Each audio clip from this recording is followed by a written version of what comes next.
नमस्कार साथियों, M education channel में आपका स्वागत है। दोस्तों, जैसा कि जब KVS PGT इकोनॉमिक्स का पेपर हुआ था, सेम डे हमने इस चैनल पर कुछ मेमोरी बेस्ड आधारित क्वेश्चंस के आंसर्स की बात की थी। दोस्तों, जब आंसर की हमने जारी की थी, उसमें बहुत सारे विद्यार्थियों और साथियों का जो कमेंट था कि कुछ ऐसे क्वेश्चंस में उनके डाउट थे जिनके ऊपर उन्होंने बहुत सारे कमेंट किए और उनका सॉल्यूशन प्रोवाइड करवाने की मैंने भी कोशिश की थी। जिसमें प्रमुख रूप से जो कमेंट था, एक क्वेश्चन जिसमें जो अंतर्राष्ट्रीय मुद्रा कोष है और वर्ल्ड बैंक है, उनकी जो स्थापना वर्ष है उसके बारे में संबंधित था। तो दोस्तों, मैंने उससे रिगार्डिंग भी आपको कुछ बुक के आंसर है वो प्रोवाइड करवाए गए थे, जिसको आधार मानते हुए आप यह बता सकते हैं कि जो KVS की आंसर की जारी की गई वो सही है या नहीं है। तो दोस्तों, जैसा कि मैक्सिमम क्वेश्चंस की हम बात करें कि उस दिन जो हमने सॉल्यूशन प्रोवाइड करवाए गए थे, सेम टू सेम जो KVS ने उनके आंसर माने हैं। तो दोस्तों, इसी क्रम में अभी भी जैसा कि KVS ने आंसर की जारी कर दी है, उसके बाद भी बहुत सारे जो विद्यार्थी हैं, साथी हैं, उनका अभी भी बहुत सारे ऐसे क्वेश्चन हैं जिनमें डाउट है। तो दोस्तों, अब ऑफिशियल आंसर की तो आ गई है। सब जानते हैं कि जो ऑफिशियल आंसर की जारी की जाती है उसमें मैक्सिमम क्वेश्चन के जो आंसर है वो सही होते हैं। तो दोस्तों, हम उन आंसर्स की तो बात करेंगे, साथ में कुछ ऐसे क्वेश्चंस हैं उनके सॉल्यूशन प्रोवाइड करवाने की बात करेंगे, न कि पिन पॉइंट आंसर देने की बात करेंगे। तो इसी क्रम में हम 20-20 क्वेश्चन है वो लेकर आए हैं। 5 वीडियो में लेकर आऊँगा, जिसमें 20-20 क्वेश्चंस के जो आंसर है आपको प्रोवाइड करवाए जाएंगे और विद उसमें सॉल्यूशन की बात होगी। तो हम ज़्यादा इस पर लंबी चौड़ी बात नहीं करते हुए उन क्वेश्चंस के बारे में अध्ययन करते हैं जो KVS PGT 2022 इकोनॉमिक्स के पेपर में पूछे गए थे और इकोनॉमिक्स से संबंधित हैं। तो दोस्तों, आइए ऐसे क्वेश्चंस के बारे में हम देखते हैं। तो दोस्तों, हम बात करते हैं पहले क्वेश्चन की कि यहाँ पर पूछा गया है कि यदि माध्यिका का जो मूल्य है वो 35 है और माध्यक का मूल्य 30 है तो बहुलक का मूल्य क्या होगा। तो दोस्तों, जैसा कि यहाँ पे दिया गया है कि जो मीडियन है वो 35 है और दोस्तों जो समांतर माध्य है वो 30 है। तो बहुलक का जो निकालने का जो फॉर्मूला होता है वो Z बराबर 3m-2h बार होता है। तो दोस्तों, यहाँ पर वैल्यू पुट करते हैं तो 3 × 35 माइनस 2 × 30। दोस्तों, Z बराबर 105 माइनस 60, तो यहाँ पर आंसर आएगा 45। तो यहाँ डायरेक्ट जो फॉर्मूला है उसमें जैसे ही वैल्यू पुट करते हैं तो हमारा आंसर आ जाता है, यानी बहुलक का वो 45 है। तो यहाँ पर ऑफिशियल आंसर की में भी पहला जो आंसर है वो माना गया है। तो दोस्तों, यहाँ पर कोई गुंजाइश नहीं है ऑब्जेक्शन लगाने की। तो यहाँ पर जो पहला क्वेश्चन है उसका राइट आंसर 45। दूसरा क्वेश्चन यदि हम देखें तो यहाँ पर पूछा गया है कि अर्थशास्त्र विषय में 9 छात्रों द्वारा प्राप्तांक इस प्रकार है। तो दोस्तों, यहाँ पर जो प्राप्तांक है वो दिए गए हैं।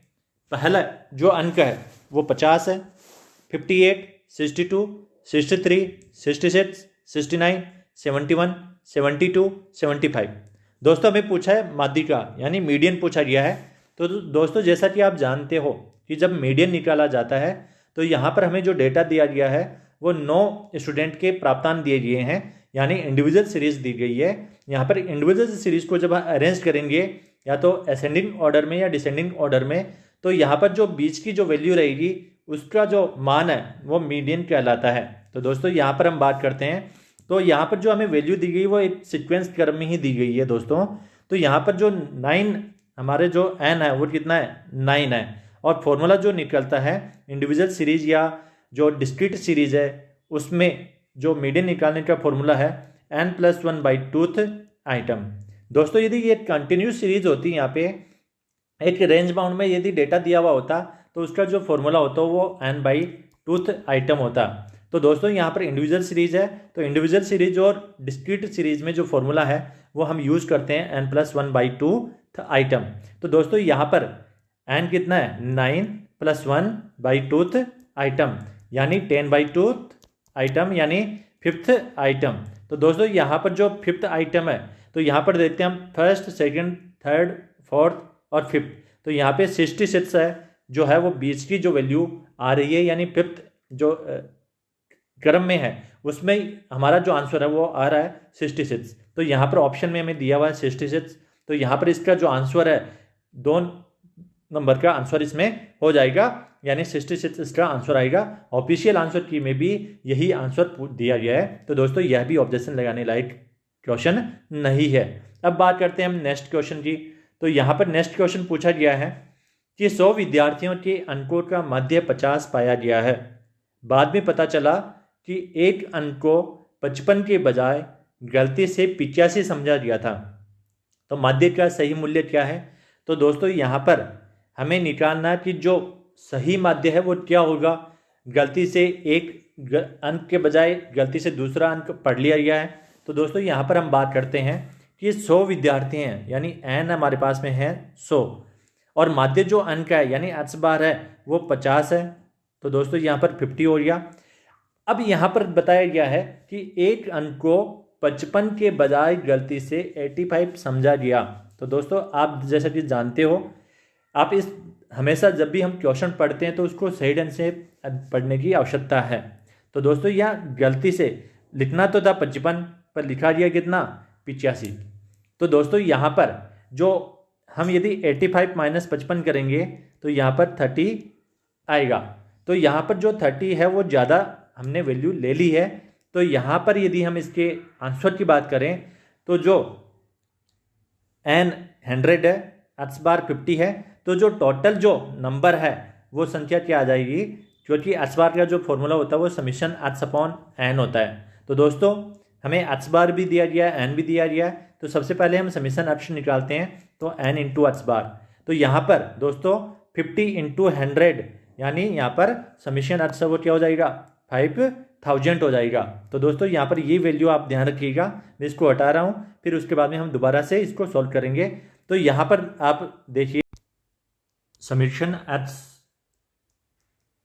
है वो 5000 है। अब दोस्तों यहाँ पर ध्यान रखने की बात है कि गलती से 55 के बजाय 85 समझा गया है, यानी जो इस वैल्यू में जो ऐड किया गया वो 85 ऐड किया गया है, जबकि ऐड करना था 55। तो दोस्तों यहाँ पर या तो आप डायरेक्ट ऐसे निकाल सकते हो कि प्लस जोड़ना था 55 और हटाना कितना अब 85, यदि करेक्ट हमें समीशन x निकालना है। तो दोस्तों वैसे तो जो वैल्यू का डिफरेंस है वो भी हम कर सकते हैं इसमें, कि यहाँ पर जो हो जाएगा 5000, यहाँ पर -30। तो दोस्तों यहाँ पर 4970 आ जाएगा। तो दोस्तों जो करेक्ट समीशन x है वो 4970 होना चाहिए।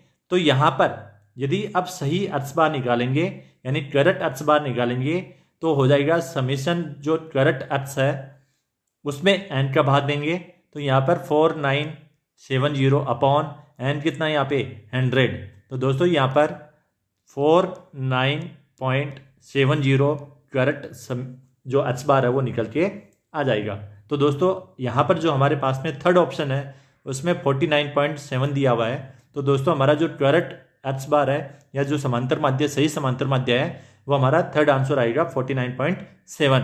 तो दोस्तों ऑफिशियल आंसर की में भी यही आंसर दिया गया है। दोस्तों आगे हम अध्ययन करते हैं। नेक्स्ट क्वेश्चन पूछा गया कि 12वीं कक्षा की परीक्षा में सांख्यिकी विषय में 10 विद्यार्थियों के अंक निम्नलिखित है, बहुलक का मूल्य क्या होगा। तो दोस्तों जैसा कि आप जानते हो कि जो बहुलक है वो सबसे हायर फ्रिक्वेंसी वाला वैल्यू होता है, ठीक है। मध्यिका का जो वैल्यू होता है वो 20 की जो वैल्यू होती है, जब हम सीरीज को असेंडिंग या डिसेंडिंग ऑर्डर में अरेंज करते हैं तो 20 की जो वैल्यू होती है वो मध्यिका कहलाती है। पर यहाँ पर पूछा गया बहुलक। तो दोस्तों यहाँ पर जो इंडिविजुअल सीरीज है उसमें यदि हम देखें तो सबसे ज़्यादा जो रिपीटेड जो वैल्यू है वो 48 है, जैसा कि आप देख पा रहे हो। तो 48 है वो 3 टाइम्स रिपीट हो रहा है। इसके अलावा यदि आप बात करोगे तो यहाँ पर 36 है वो 2 बार रिपीट हो रहा है। इसके अलावा बाकी सिंगल जो है वो रिपीटिशन है, डबल रिपीटिशन नहीं है। तो दोस्तों यहाँ पर जो बहुलक हो जाएगा वो सीधा सीधा आंसर हो जाएगा 48, यहाँ पर सेकंड ऑप्शन 48। दोस्तों यदि नेक्स्ट क्वेश्चन की बात करें तो यहाँ पूछा गया है कि सनाहदी जो माध्य है यानी हार्मोनिक मीन है उसका सूत्र बताना है। तो दोस्तों जैसा कि आपको ज्ञात है कि हार्मोनिक मीन निकालने के लिए जो हमारे पास एच वैल्यू होती है सबसे पहले हम उसका रेसिप्रोकल करते हैं, 1/h निकालते हैं। और 1/h निकालने के बाद में यदि फ्रीक्वेंसी है तो सबसे पहले हम फ्रीक्वेंसी को गुणा करते हैं। तो दोस्तों यहाँ पर फ्रीक्वेंसी नहीं है, डायरेक्ट जो है वो क्वेश्चन दिया हुआ है कि जो वैल्यूज है उस वैल्यूज के आधार पर ही फॉर्मूला पूछा गया है। तो यहाँ पर 1/h करते हैं और उसके बाद में उसका समेशन निकालते हैं, 1/h का समेशन।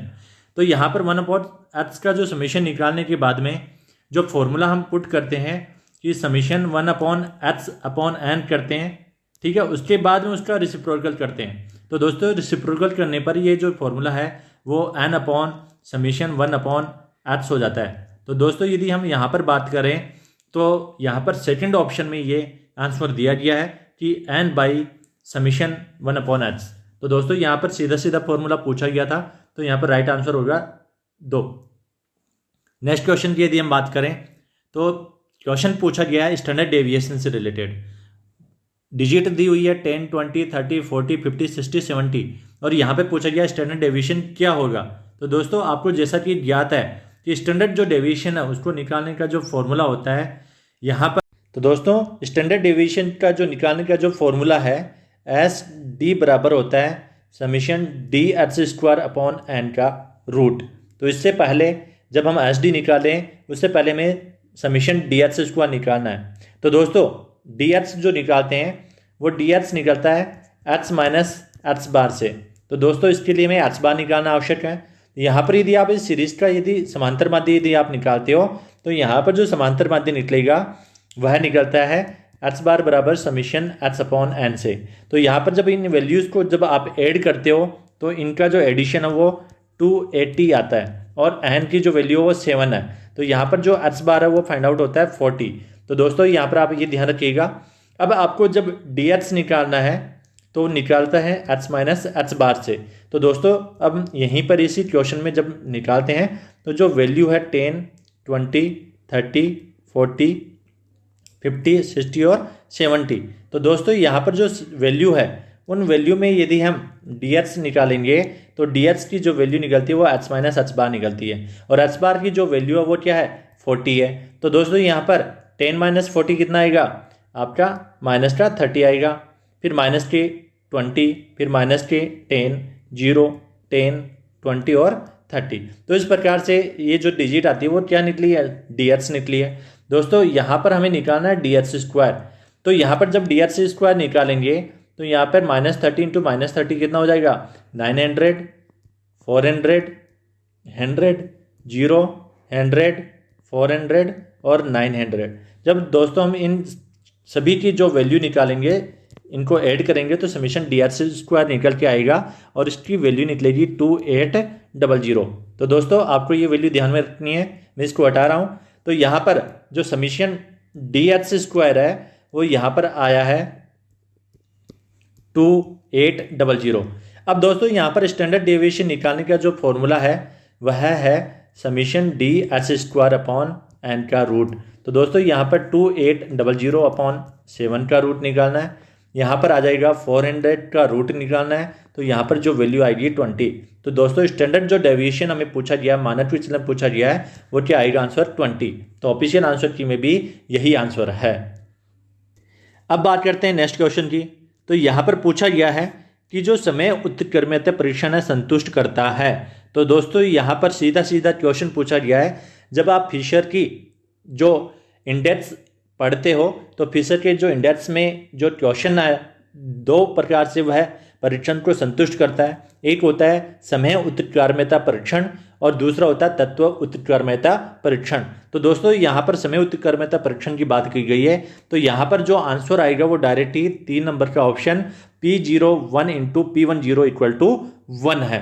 तो दोस्तों इस पर भी मैंने पहले ही उस सेम डे एक आंसर की जो 20 क्वेश्चंस की जो मैंने आंसर आपको बताए थे उनमें मैंने इसको पूरा डिटेल से बताया कि समय उत्क्रमणीयता परीक्षण क्या होता है और तत्व उत्क्रमणीयता परीक्षण क्या होता है, और फिशर का जो इंडेक्स है वह दोनों ही परीक्षण को संतुष्ट करता है। तो दोस्तों यहाँ पर राइट आंसर हो जाएगा third option P01 into P10 equal to 1। अब नेक्स्ट क्वेश्चन की यदि बात करते हैं, यहाँ पूछा गया है कि निम्नलिखित में से कौन सा सही है। तो हमें सही पूछा गया है दोस्तों। यहाँ पर अल्पकाल में जब एक औसत उत्पाद बढ़ रहा होता है तो सीमांत उत्पाद औसत उत्पाद से अधिक होता है। तो दोस्तों जब एवरेज प्रोडक्टिविटी जब बढ़ती है, जब एपी बढ़ता है, एपी का कर्व पहले बढ़ता हुआ होता है, फिर बाद में मैक्सिमम पहुंच के गिरना शुरू हो जाता है, तो वहां पर जो एमपी कर्व है उसको मैक्सिमम बिंदु को कट करता है और फिर नीचे की ओर निकल जाता है। तो यहाँ पर देखो पूछा गया अल्पकाल में जब औसत उत्पाद बढ़ रहा है, यानी औसत उत्पाद यहाँ से लेकर यहाँ तक बढ़ रहा है, तो बढ़ने पर सीमांत उत्पाद औसत उत्पाद से अधिक है। तो बिल्कुल दोस्तों जब एवरेज प्रोडक्ट बढ़ता हुआ है तब मार्जिनल प्रोडक्ट उससे ऊपर ही है, यानी उससे ज़्यादा है। तो पहला ऑप्शन तो सही है दोस्तों।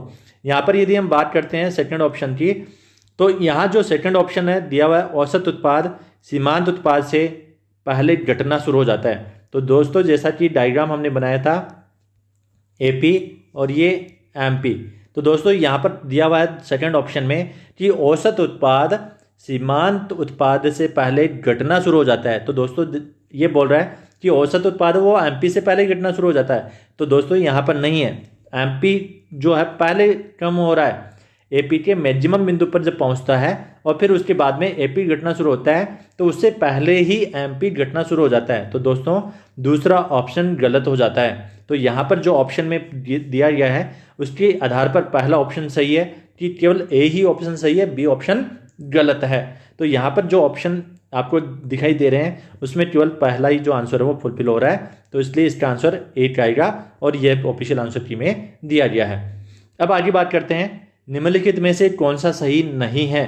तो दोस्तों यहाँ पर सही नहीं है दिया पूछा गया है, तो ध्यान रखिएगा वहां पर पूछा गया था कौन सा सही है और यहाँ पे पूछा गया है कौन सा सही नहीं है। बहुत सारे जो विद्यार्थी हैं इनमें कंफ्यूज हो जाते हैं कि भाई कौन सा सही पूछा गया और कौन सा सही नहीं पूछा गया है।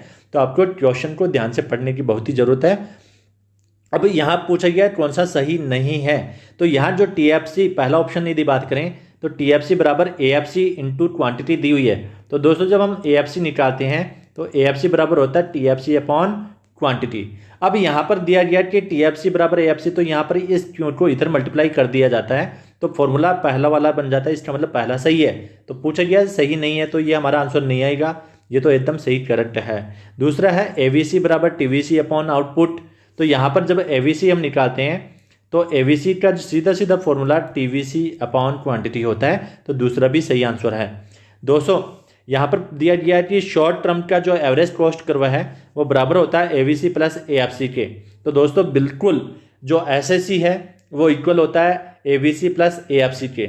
ऐसा क्यों होता है दोस्तों कि जब आप पढ़ते हो तो टोटल जो कॉस्ट निकलता है वो टीएफसी प्लस टीवीसी के बेसिस पे निकलता है। तो दोस्तों अब इधर जब हम क्वांटिटी का भाग देते हैं तो एवरेज कॉस्ट निकल के आ जाता है। इसको हम शॉर्ट टर्म के लिए यदि बात करते हैं तो एसएससी बन जाता है।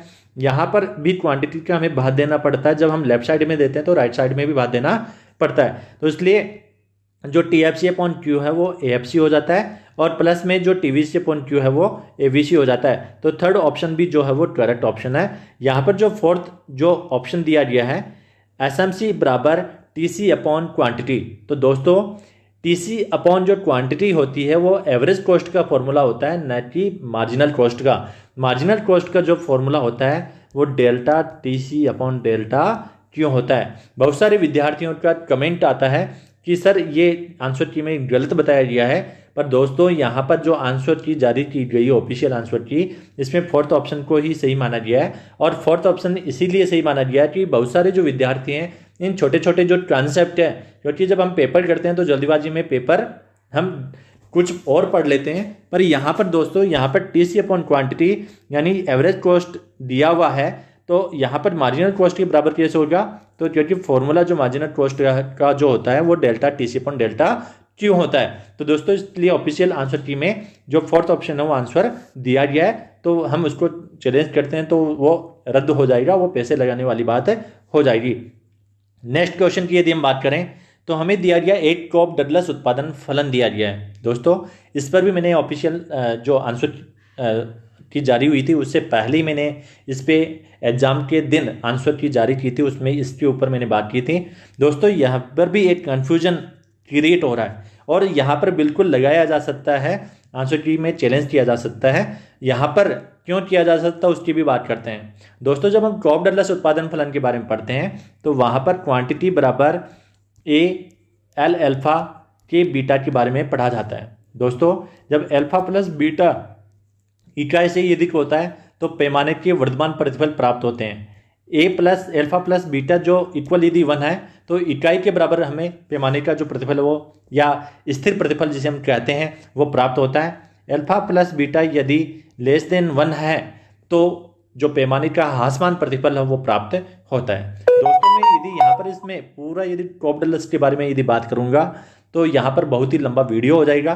तो दोस्तों पहले ही ऑलरेडी हमारा ये वीडियो लंबा हो रहा है, तो यहाँ पर मैं इसके बारे में टॉप डगलस प्रोडक्शन फंक्शन के बारे में अलग से हम डिटेल में बात करेंगे कि किस प्रकार से शॉर्ट टर्म में टॉप डगलस उत्पादन फलन बहुत सारी विशेषताओं के साथ में हमें एक उत्पादन फलन की विशेषताएं बताता है तथा लॉन्ग टर्म में हमें जो पैमाने के जो प्रतिफल है चाहे वो वर्धमान हो, ह्रासमान हो या स्थिर प्रतिफल हो, उसके बारे में भी हमें बताता है। तो दोस्तों यहाँ पर क्वेश्चन दिया गया है कि क्यों बराबर H1 alpha plus H2 beta.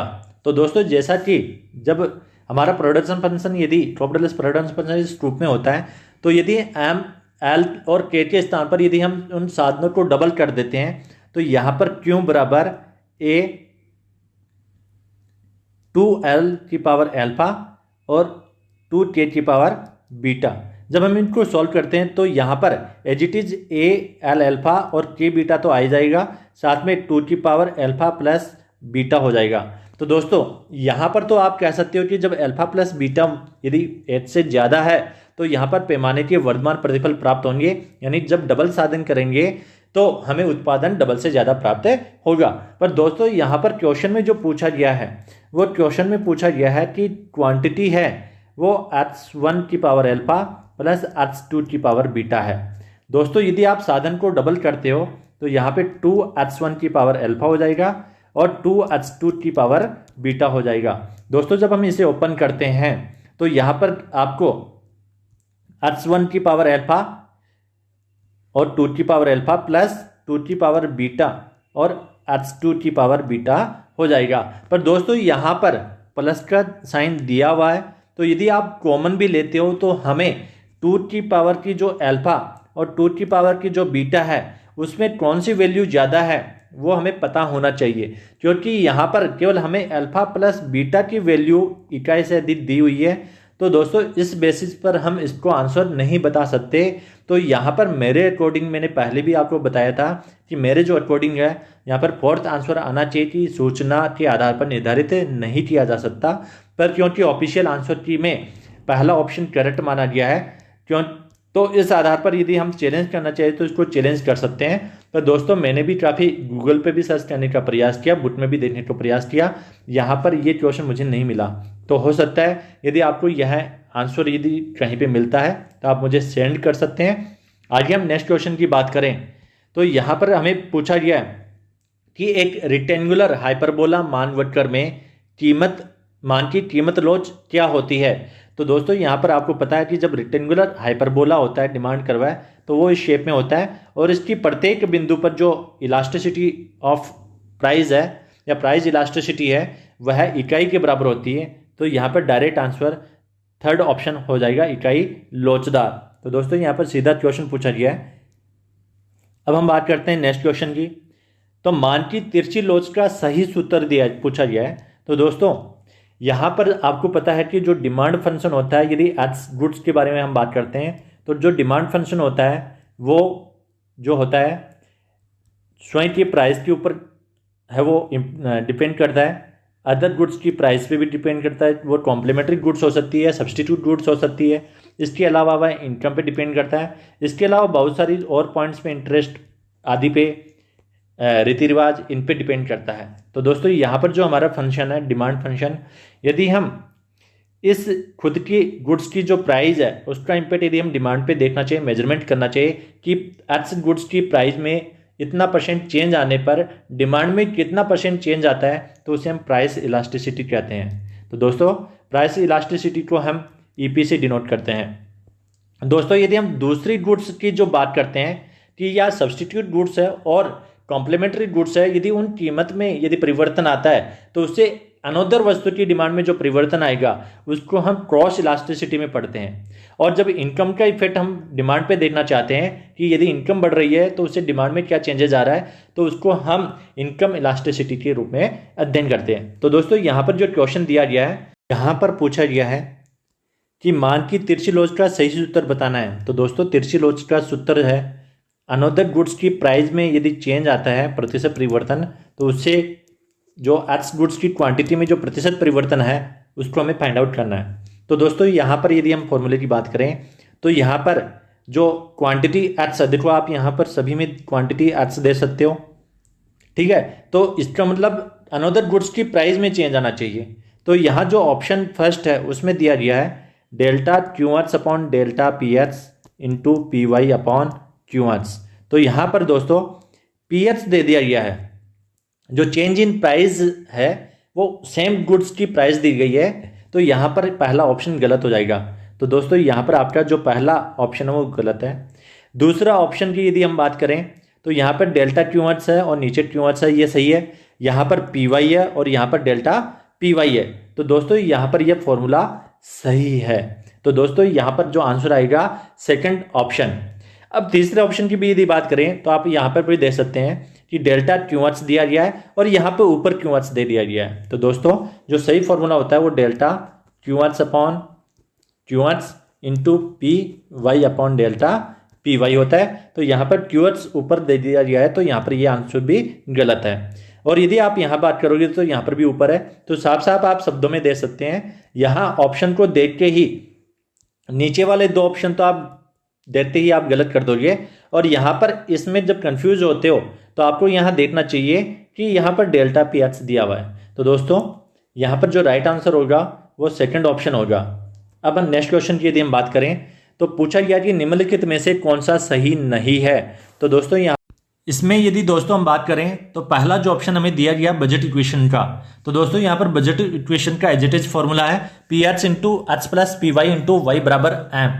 दोस्तों यदि हम फोर्थ ऑप्शन की बात करें तो इसको ट्रांसफॉर्म करते इस रूप में लिख दिया गया है कि बजट इक्वेशन के रूप में। तो दोस्तों यहाँ पर ये दोनों करेक्ट आंसर है। और दोस्तों थर्ड ऑप्शन भी करेक्ट है कि हमारा एस एक्स वाई बराबर minus p x upon p y होता है। तो दोस्तों यहाँ पर आपने जो marginal rate of substitution x y है उसको आप delta y upon delta x के रूप में भी पढ़ते हैं, और इसको जब आप सॉल्व करते हो तो यह minus p x upon p y के फॉर्मेट में आता है। तो दोस्तों यहाँ पर थर्ड ऑप्शन भी सही है। तो यहाँ पर जो सेकंड ऑप्शन दिया गया है तो सर दोस्तों कि वो गलत है। तो यहाँ पर मार्जिनल रेट ऑफ सब्सटीट्यूशन का जो फॉर्मूला वो थर्ड वाला ऑप्शन सही है, और यहाँ पर सेकंड वाला जो ऑप्शन है वो गलत है। तो यानी इसका जो आंसर हो जाएगा वो सेकंड ऑप्शन हो जाएगा। दोस्तों यहाँ पर आप सेकंड और थर्ड ऑप्शन को ऑब्जर्व करके भी आप जो फर्स्ट और फोर्थ ऑप्शन को आप अलग कर सकते हैं कि या तो ये गलत है या फिर ये गलत है। तो दोस्तों यहाँ पर यदि आपने सही ढंग से अध्ययन किया है तो यहाँ पर सेकंड ऑप्शन को आप करेक्ट करके आओगे। यहाँ पर यदि हम बात करें तो नेक्स्ट क्वेश्चन हमें दिया गया है कि गणनावाचक उपयोगिता जो विश्लेषण है उसके संबंध में निम्नलिखित में से कौन सा कथन सही है। दोस्तों पहली बार जो ये केवीएस की जो एग्जाम हुई है यहाँ पर फ्रिक्वेंटली सही नहीं है टाइप वाले या सही है क्वेश्चन वाले नहीं पूछे गए हैं। दोस्तों यहाँ पर अल्टरनेट तरीके से पूछे गए हैं। यहाँ पर कुछ क्वेश्चन में सही नहीं है पूछा गया है और कुछ में क्वेश्चन सही है पूछा गया है। तो दोस्तों यहाँ पर बहुत सारे विद्यार्थियों को कंफ्यूजन होने की स्थिति पैदा की गई है और बहुत सारे विद्यार्थी कंफ्यूज हुए भी हैं, जैसा कि कमेंट सेक्शन में आ रहा है कि इजी चीज क्वेश्चन है वो बच्चे गलत करके आ रहे हैं। तो दोस्तों यदि आप भी ऐसे क्वेश्चन को यदि गलत करते हो तो यह हमारी कमी है कि हम एकाग्रचित्त होकर उन क्वेश्चन को सही ढंग से नहीं पढ़ते हैं। तो दोस्तों यहाँ पर हम इस क्वेश्चन की बात करें तो सही कथन पूछा गया है। पहला ऑप्शन दिया गया कि एक वस्तु के उपयोग में वृद्धि करने के साथ साथ उससे मिलने वाली जो सीमांत उपयोगिता वो घटती जाती है। तो दोस्तों ये तो सीधी बात पूछी गई है कि यदि हम किसी वस्तु के कंजप्शन में यदि वृद्धि करते जाते हैं या इकाइयों बढ़ाते जाते हैं तो उससे मिलने वाली जो सीमांत उपयोगिता वो लगातार क्या होती जाती है, कम होती जाती है। तो पहला ऑप्शन तो सही है। सीमांत उपयोगिता ऋणात्मक नहीं हो सकती। तो दोस्तों यहाँ पर जो दूसरा ऑप्शन दिया गया है कि सीमांत उपयोगिता वो ऋणात्मक नहीं हो सकती है। तो दोस्तों जैसा कि आप पढ़ते हो कि जो मार्जिनल यूटिलिटी आप बनाते हो तो यहाँ पर आप मार्जिनल यूटिलिटी निकालते जाते हो तो कुछ यूनिट तक मार्जिनल यूटिलिटी बढ़ सकती है और एक बिंदु के बाद में गिरना प्रारंभ हो जाती है। तो दोस्तों यहाँ दोनों ऑप्शन की यदि हम बात करें, यहाँ पर दिया गया है कि केवल ए सही है, केवल बी सही है, या दोनों सही है, दोनों गलत हैं। तो दोस्तों जब एक विवेकशील, यदि हम सैद्धांतिक रूप से यदि बात करें तो यहाँ पर मार्जिनल यूटिलिटी है वो नेगेटिव हो सकती है। पर यहाँ पर दोस्तों यदि हम कैलकुलेशन के हिसाब से बात करें, यदि हम कंज्यूमर बिहेवियर के रेशनल होने की बात करें, तो वहाँ पर हम मार्जिनल यूटिलिटी जहाँ नेगेटिव होती है वहाँ पर हम कंजप्शन नहीं करते हैं। तो दोस्तों इसलिए केवीएस ने पहला ऑप्शन राइट माना कि केवल ए सही है। तो यदि आप इसको चैलेंज करना चाहो तो चैलेंज भी कर सकते हैं, क्योंकि सैद्धांतिक रूप से यदि हम बात करते हैं तो मार्जिनल यूटिलिटी नेगेटिव हो सकती है। पर यदि हम बिहेवियर एस्पेक्ट से यदि बात करें, इकोनॉमिक्स के बिहेवियर के हिसाब से यदि बात करें, तो सीमांत उपयोगिता कभी ऋणात्मक नहीं हो सकती, क्योंकि ऋणात्मक जो यूटिलिटी मिलती है उसको हम कंजप्शन नहीं करते हैं। ठीक है, जैसा कि आप चपाती खाते हो और जब आप तृप्त हो जाते हो तो उसके बाद में यदि आप जानबूझ के और इकाइयाँ कंजप्शन करते हो तो आपको वॉमिटिंग आना शुरू हो जाती है या पेट में गड़बड़ हो जाती है। तो दोस्तों वहाँ पर हम ऐसी सिचुएशन पैदा नहीं करते हैं यदि हम रेशनल बिहेवियर रखते हैं। तो इसलिए इस क्वेश्चन का जो आंसर है वो ए माना गया है कि केवल ए सही है। तो इसलिए बहुत सारे जो विद्यार्थी हैं वो ये कमेंट करेंगे सर इस क्वेश्चन का आंसर है वो दोनों सही होने चाहिए, जबकि यहाँ पर जो केवीएस ने पहला ऑप्शन माना है वो इसी आधार पर माना कि हमारा जो बिहेवियर है वो इकोनॉमिक होना चाहिए, और हम इकोनॉमिक्स के विद्यार्थी हैं इसलिए हमारा बिहेवियर तो ऑलरेडी इकोनॉमिक बिहेवियर होना जरूरी है। तो दोस्तों नेक्स्ट क्वेश्चन की यदि बात करें तो यहाँ पूछा गया है निम्नलिखित में से कौन सा कथन सही नहीं है। दोस्तों देखो लगातार मैं बात कर रहा हूँ कि यहाँ पर इस क्वेश्चन में पूछा गया था कौन सा कथन सही है, और यहाँ पर पूछा गया कौन सा कथन सही नहीं है। तो बहुत सारे विद्यार्थी इसी फेज में फंस के गलत करके आए हैं, और बहुत सारे विद्यार्थियों का कमेंट भी आ रहा है कि सर हमसे गलती हो गई। तो दोस्तों एक बार गलती होती है और वो गलती हमें सजा भी देती है। दोस्तों यदि हम बात करते हैं कि यहाँ पर पहला ऑप्शन दिया है दीर्घकालीन औसत लागत वर्ग यूं आकार का होता है, तो डेफिनेटली है वो जो औसत आकार दीर्घकालीन औसत लागत वर्ग वो यू शेप में होता है। दोस्तों यहाँ पर दीर्घकालीन दूसरा ऑप्शन देखें, दीर्घकालीन औसत लागत वर्ग का नीचे की ओर गिरता हुआ भाग पैमाने के बढ़ते हुए प्रतिफल को दर्शाता है। तो दोस्तों यहाँ पर जो औसत लागत वर्ग गिरता है तो इसका मतलब यही होता है कि पैमाने का बढ़ता हुआ प्रतिफल प्राप्त होता है। तो दोस्तों पहला ऑप्शन सही है, दूसरा ऑप्शन सही है। तीसरे ऑप्शन की यदि बात करें तो दीर्घकालीन औसत लागत वर्ग का ऊपर की ओर बढ़ता हुआ भाग पैमाने के घटते हुए प्रतिफल को प्रदर्शित करता है। तो दोस्तों यहाँ पर यह सही है तो ये भी सही है। तो यहाँ पर यह बढ़ता हुआ जो पार्ट है, ये बढ़ता हुआ पार्ट है वो पैमाने के घटते हुए प्रतिफल को दर्शाता है। तो दोस्तों तीनों ही ऑप्शन सही है, पहला, दूसरा और तीसरा। अब हम चौथे ऑप्शन की बात करते हैं दोस्तों, क्योंकि यहाँ पे बहुत सारे जो विद्यार्थी है पहले और चौथे ऑप्शन में कंफ्यूज हुए हैं। दोस्तों यहाँ पर यदि हम चौथा जो हम ऑप्शन रीड करते हैं तो यहाँ पर दिया गया कि दीर्घकालीन औसत लागत वर्ग दीर्घकालीन सीमांत लागत वर्ग को उसके न्यूनतम बिंदु पर काटता है। तो दोस्तों यहाँ ध्यान से पढ़ना, यहाँ पर जो LAC है वो इस यू शेप में होता है, और जब LMC कर्व हम बनाते हैं तो LMC कर्व है LAC के न्यूनतम बिंदु को कट करता है। दोस्तों यहाँ पर ये जो कथन दिया गया है यह कथन गलत दिया गया है। यहाँ पर दिया गया है कि जो दीर्घकालीन औसत लागत वर्ग है वो दीर्घकालीन सीमांत लागत वर्ग को उसके न्यूनतम बिंदु पर काटता है, जबकि दोस्तों ऐसा नहीं होता है। यहाँ पर जो LMC कर्व है वो इसको काटता है, न कि LAC LMC को काटता है। तो दोस्तों यहाँ पर बहुत ध्यान देने की आवश्यकता है। यहाँ पर भी कंफ्यूज करने वाला क्वेश्चन के जो आंसर दिया गया है उसमें कंफ्यूजन से रिलेटेड है। तो दोस्तों हम जल्दीबाजी में क्या करते हैं, पढ़ते पढ़ते इसको कुछ और पढ़ लेते हैं। तो यहाँ पर ये क्वेश्चन में फोर्थ आंसर है वो गलत हो जाएगा।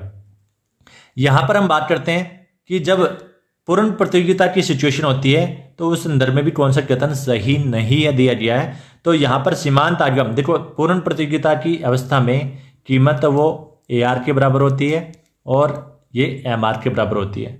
दोस्तों यहाँ पर यदि हम बात करें, दोस्तों यदि हम इस क्वेश्चन की बात करें तो यहाँ पर पूर्ण प्रतियोगिता की सिचुएशन में सही नहीं है पूछा है। तो यहाँ पर सीमांत आगम कीमत के समान है, तो दोस्तों बिल्कुल MR बराबर P होता है। दोस्तों यहाँ पर दूसरा ऑप्शन दिया गया औसत आगम कीमत से अधिक होती है। तो दोस्तों जैसा अभी हमने पढ़ा कि MR बराबर AR बराबर P होता है, तो यहाँ पर पी है वो एवरेज रेवेन्यू के बराबर होता है, पर यहाँ पर जो सेकंड ऑप्शन दिया गया है कि औसत आगम कीमत से अधिक होता है, तो दोस्तों यहाँ पर ये गलत हो जाएगा। तो यहाँ पर पूछा गया सही नहीं है, तो हमारा यही आंसर करेक्ट हो जाएगा। तो सेकंड जो ऑप्शन है वो क्या है, यहाँ पर राइट आंसर है। तो दोस्तों यदि थर्ड ऑप्शन की यदि बात करें औसत आगम कीमत के समान है, तो बिल्कुल AR बराबर P है। संतुलन अवस्था में बाजार का जो मान वक्र है वो बाजार का पूर्ति वक्र के समान होता है। तो दोस्तों बिल्कुल बाजार मान वक्र बाजार पूर्ति वक्र के बराबर हो जाता है। तो अब यदि हम बात करें नेक्स्ट क्वेश्चन की, तो यहां पर पूछा गया कि एक प्रभावी न्यूनतम कीमत के कारण क्या होता है, मांग अधिक होता है, पूर्ति अधिक होता है, या फिर मांग की कमी होती है या पूर्ति की कमी होती है। तो दोस्तों यहां पर पूर्ति अधिक्य उत्पन्न होता है। यदि नेक्स्ट क्वेश्चन की यदि हम बात करें, यदि गेहूं के बाजार में अधिकतम कीमत प्रभावी हो तो मांग में कमी होगी, पूर्ति में कमी होगी, मांग अधिक्य की स्थिति बनती है या पूर्ति अधिक्य की स्थिति बनती है। तो दोस्तों जब गेहूं के बाजार में यदि अधिकतम कीमत प्रभावी होती है तो उस सिचुएशन में मांग अधिक्य की स्थिति वो उत्पन्न हो जाती है। नेक्स्ट क्वेश्चन की यदि हम बात करें, तो यहाँ पर हमें क्वांटिटी डिमांड और क्वांटिटी सप्लाई दी हुई है। तो यहाँ पर सिंपल है, बाजार में संतुलन कीमत पूछी गई है, एकदम सिंपल क्वेश्चन दिया गया है। जब हम बाजार संतुलन की बात करते हैं तो QD बराबर QS होता है। तो दोस्तों यहाँ पर 1200 माइनस P बराबर 900 प्लस 2P हो जाता है। दोस्तों इस P को हम इधर लाएंगे तो और इसको यहाँ पे लाएंगे तो 1200 माइनस 900 हो जाएगा और ये P है प्लस में P हो जाएगा। तो दोस्तों यहाँ पर जब 1200 माइनस 900 होगा तो यहाँ पर हमारे पास में 300 शेष रह जाएगा और यहाँ पर P उधर प्लस में जाते ही 3P हो जाएगा। तो दोस्तों इस 3 को हम यदि यहाँ पर लाएंगे, क्योंकि यह मल्टीप्लाई है तो यहाँ के 3 डिवाइडेशन हो जाएगा, तो P बराबर क्या आ जाएगा 100। तो यहाँ पर दोस्तों जो प्राइस है वो 100 के बराबर होगी, तो पहला ऑप्शन करेक्ट हो जाएगा। तो यहाँ पर राइट आंसर हमारा 1 ऑप्शन 100। तो दोस्तों ये क्वेश्चंस इतने इजी क्वेश्चंस, कुछ क्वेश्चन बहुत ही इजी पूछे गए थे जो डायरेक्ट एक बार देखने पर ही उनका सॉल्यूशन हमें प्राप्त हो रहा था। तो यहाँ पर जो आपका आंसर है P बराबर 100।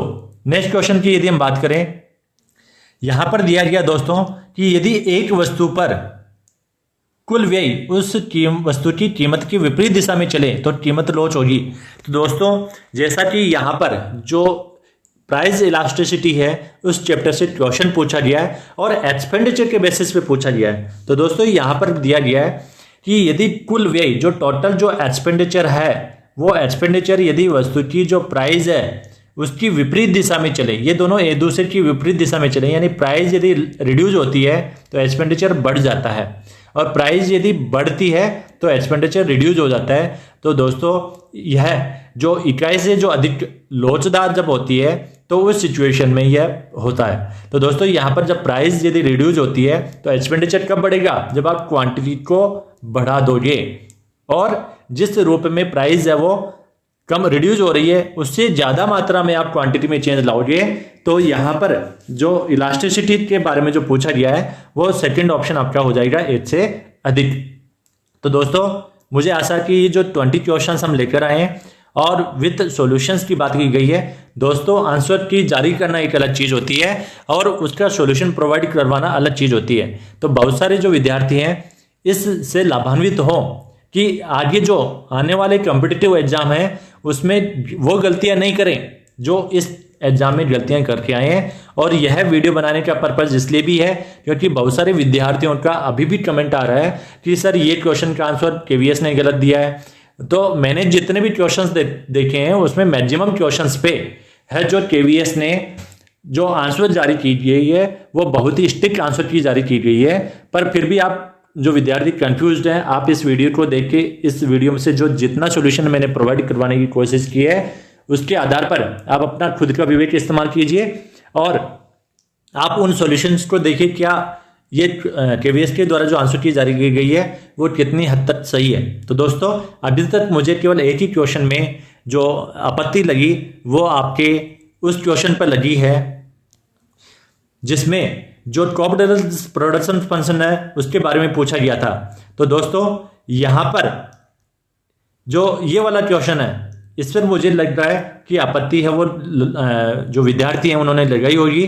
तो यहां पर अब क्योंकि आपत्ति लगाने की डेट वो चली गई है, साथ में बहुत सारे विद्यार्थी हैं उनका भी कमेंट आ रहा है कि सर जो आपत्ति हम लगाना चाह रहे थे वो आपत्ति लग नहीं पा रही है या वो आपत्ति लगा नहीं पा रहे हैं। तो दोस्तों वेबसाइट में इश्यू के कारण यह जो आपत्ति है वो कई विद्यार्थियों के सामने प्रॉब्लम आ रही है कि जैसे ही वो लॉगिन करते हैं तो उनके सामने वो ट्यूशन की सीरीज है वो नहीं आ पा रही है प्रॉपर तरीके से। तो यहाँ पर जो विद्यार्थी हैं वो अब कंफ्यूज नहीं रहे, डरे नहीं, जो चीज़ हो गई है वो अब हो चुकी है। जो आपने आंसर कर दिए वो केवीएस क्या मानते हैं और केवीएस के जो एक्सपर्ट्स है वो क्या मानते हैं उसके ऊपर डिपेंड करती है। अब हमारे हाथ में कुछ भी नहीं है। अब केवल इतना है कि केवीएस के द्वारा जो आंसर जो रिजल्ट आएगा उस रिजल्ट में यदि आपका इंटरव्यू कॉल होता है तो दोस्तों उस इंटरव्यू कॉल की अच्छे से तैयारी कीजिए, अपने आप में कॉन्फिडेंस रखिए। सारा खेल वो कॉन्फिडेंस का ही होता है। तो दोस्तों नेक्स्ट जो वीडियो हम इससे आगे के क्वेश्चन है वो लेके आएंगे, क्योंकि 20 क्वेश्चंस को एक्सप्लेन करना बहुत ही बड़ा जो वीडियो है वो बन जाता है। तो दोस्तों हम 5 वीडियोज इसी को लेके आगे कंटिन्यू करेंगे। आज के लिए इतना ही, धन्यवाद। यदि आपको ये वीडियो पसंद आया तो चैनल को सब्सक्राइब जरूर करिए और वीडियो को लाइक कीजिए, शेयर कीजिए, जिससे बहुत से जो व्यक्ति है विद्यार्थी हैं वो लाभान्वित हो। साथ ही साथ इस चैनल को बूस्ट करने का आप काम भी करिए। धन्यवाद।